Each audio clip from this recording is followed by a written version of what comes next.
Welcome to టీ10 నేను రేవతి. గుజరాత్ రాష్ట్రానికి చెందిన ఓ మహిళ గత 10 ఏళ్లుగా అగ్రరాజ్యం అమెరికాలోనే ఉంటుంది. యుఎస్ గ్రీన్ కార్డుతో 2013 నుంచి చికాగో రాష్ట్రంలో శాశ్వత నివాసిగా ఉంటున్నారు. అయితే అమెరికాలో ఉన్నప్పటికీ గుజరాత్ రాష్ట్రంలోని ఓ పాఠశాల ఉపాధ్యాయురాలుగా జీతం మాత్రం అందుకుంటున్నారు. ఇందుకు సంబంధించి అధికారులు తెలిపిన వివరాలు ఇలా ఉన్నాయి. భావన బెన్ పటేల్ అనే మహిళ గతంలో జనస్కాంతంలోని అంబాజీనగర్ లో గల ప్రభుత్వ ప్రాథమిక పాఠశాలలో ఉపాధ్యాయురాలుగా పనిచేస్తుండేవారు. అయితే 2013లో ఆమె అమెరికా వెళ్లిపోయారు. యుఎస్ గ్రీన్ కార్డుతో ప్రస్తుతం చికాగోలో శాశ్వత నివాసిగా ఉంటున్నారు. అయితే ఇప్పటికీ ఆమె పేరు పాఠశాల జాబితాలో ఉంది. పాఠశాల ద్వారా 8 ఏళ్లుగా ప్రభుత్వ జీతం తీసుకుంటున్నారు. పాఠశాల విద్యార్థులు తల్లిదండ్రుల ఫిర్యాదుతో ఈ అంశం వెలుగులోకి వచ్చింది. పటేల్ సాధారణంగా ఏడాదికి ఒకసారి దీపావళి సందర్భంగా మాత్రం గుజరాత్ కు వెళ్తుంటారు. ఆ సమయంలో పాఠశాలకు సెలవులు ఉంటాయి.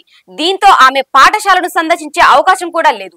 అయినప్పటికీ ఆమె ప్రభుత్వం నుంచి జీతం తీసుకోవడం ఇప్పుడు చర్చనీయాంశం అవుతుంది. 2013లో పటేల్ అమెరికాకు మకం మార్చారు. ఆమె పాఠశాలకు గైర్హాజరు కావడం నా దృష్టికి రావడంతో విద్యాశాఖ అధికారులను ఫిర్యాదు చేశాను అని పాఠశాల ఇన్ఛార్జ్ టీచర్ పరుల్ బెన్ తెలిపారు. ఇక దాదాపు 2 ఏళ్లుగా పటేల్ ను చూడలేదని విద్యార్థులు పేర్కొనడం గమనార్హం. విద్యార్థులు తల్లిదండ్రుల ఫిర్యాదుతో విద్యాశాఖ అధికారులు విచారణ చేపట్టారు. పటేల్ చివరిసారిగా జనవరి 2023లో పాఠశాలను సందర్శించినట్లు గుర్తించారు.